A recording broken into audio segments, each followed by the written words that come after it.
Hello and welcome to this episode of the Guys with Glasses podcast. I'm Bandito John and I have with me No Name Josh. Hey buddy. How's it going, man? It's going good. So kind of had a long weekend. There was the craziness that was Black Friday. And we actually went out shopping together.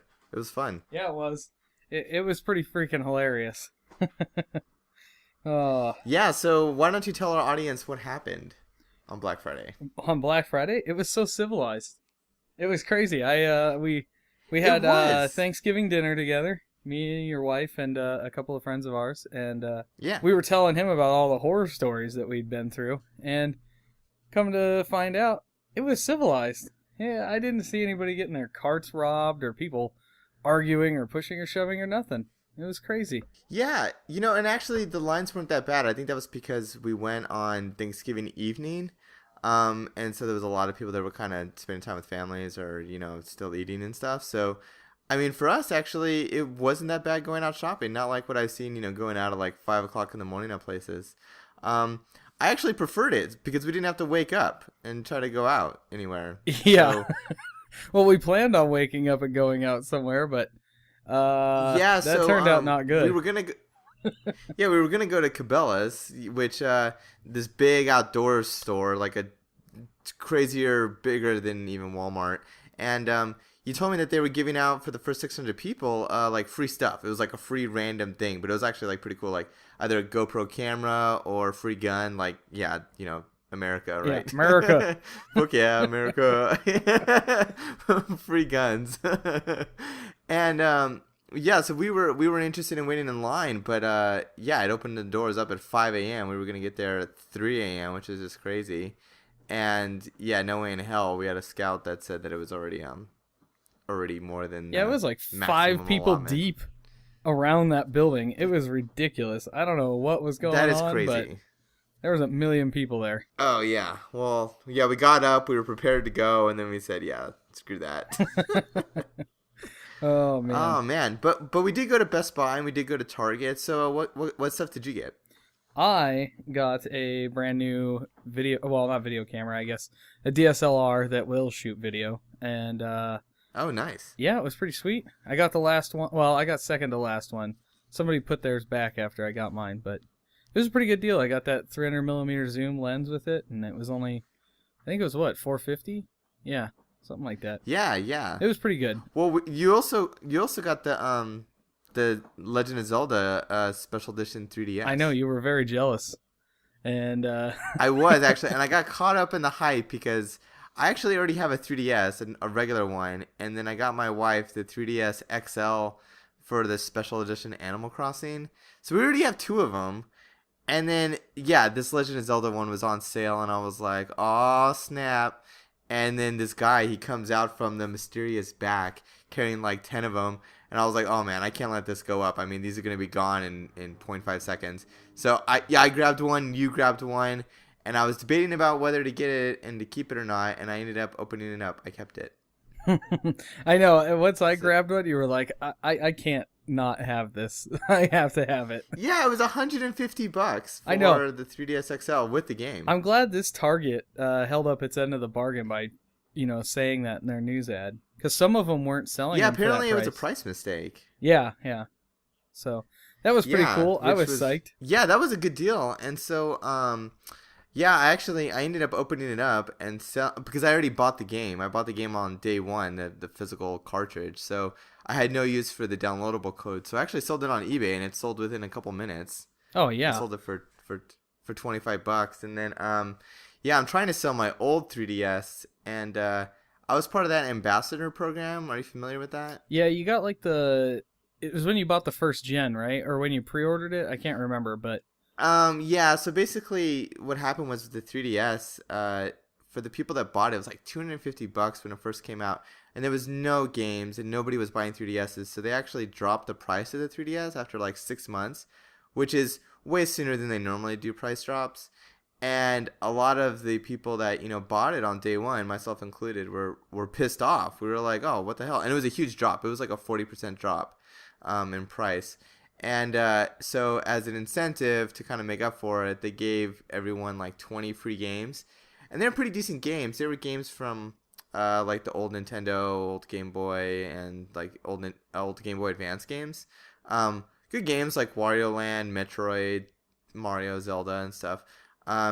So yeah, I ended up getting all those games, and some of them were only available to those early adopters. But I never played them, or I've already owned a lot of them, so it wasn't really an incentive for me to. Yeah, John owns happy like with the everything 10 times over. I do. Sometimes I've bought games and I was like, I've already owned this game. I did not realize that.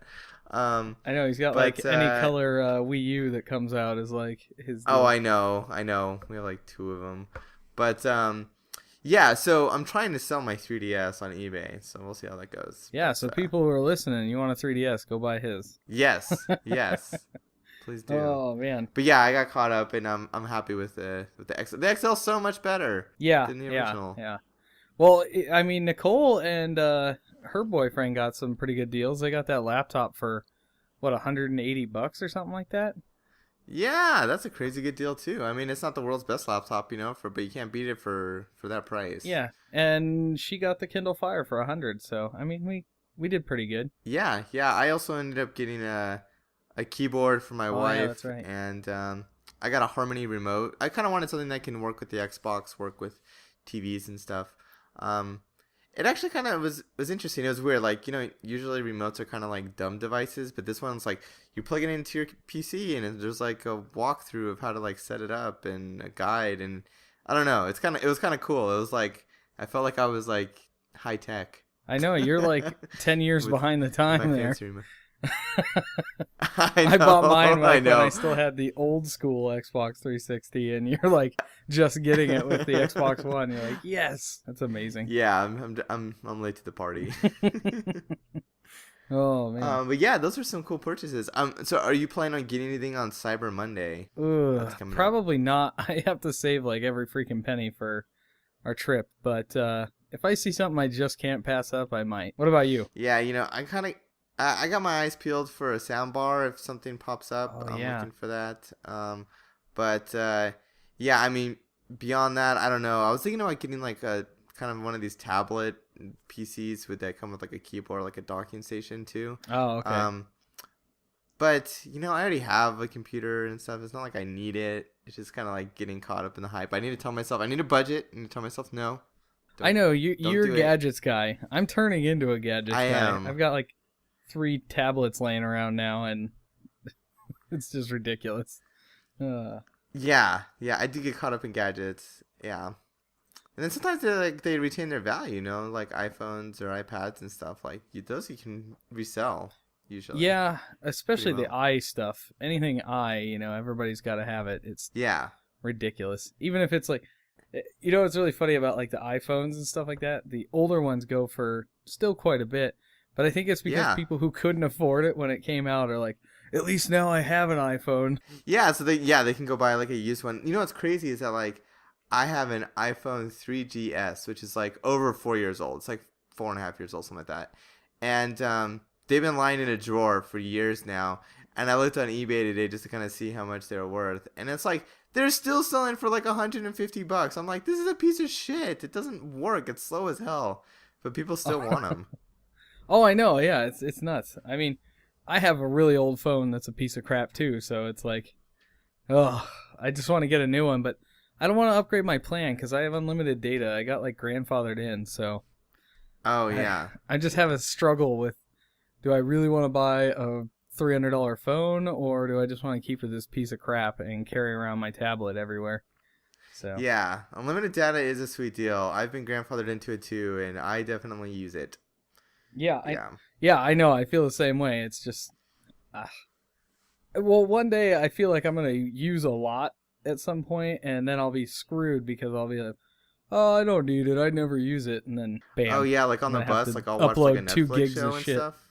Yeah, and it's just like, yeah. I mean, you can eat up data by doing the video stuff. Definitely. Oh yeah, I know. Netflix eats through the data like nobody's business, dude. It's ridiculous. Yeah, I think I read something that like 30% of all internet traffic is due to Netflix. Some crazy number. That's a lot. Yeah, just crazy. That's nuts. Yeah, so have you been playing some games recently? Have you been playing the new Zelda? I have not. Cassie has been glued to that thing since we got it. Man, She's like, yeah, no, you can't touch it. yeah, I don't blame her because I got like yeah, I bought it for my wife and I totally ended up stealing it and I could not put it down all week. I was just glued to it day and night. It is such a good game. I think Cassie's gonna do a review on it, but it definitely deserves high marks. I mean, it is one of the best Zelda games I think ever made. It is that Oh, darn good. it looks really good, and I've helped her through a couple parts so far, and I'm like, oh, that's actually a clever little way to do something. I like when Zelda games do a little bit of a tweak on something, and mix the Yeah, formula up a little bit. I want to talk about a little of the gameplay elements. I think that kind of provide a fresh twist on this game. So every Zelda game, it's always like dungeon, world map.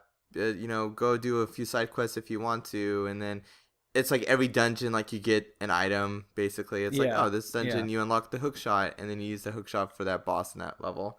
Um, this game actually does kind of a spicing it up. So it's like a pseudo sequel to A Link to the Past. So there's two worlds. There's a light world and a dark world, and yeah. so it's kind of like This is where John's audio cuts out. So basically, he says it's awesome because you get all the stuff at the beginning, and then you can kind of choose your way through the world. He loves the music. It actually is really good. And next week we will have a longer episode to make up for the shortness of this episode. So it's No Name Josh saying goodbye for both me and John. So see you guys next week.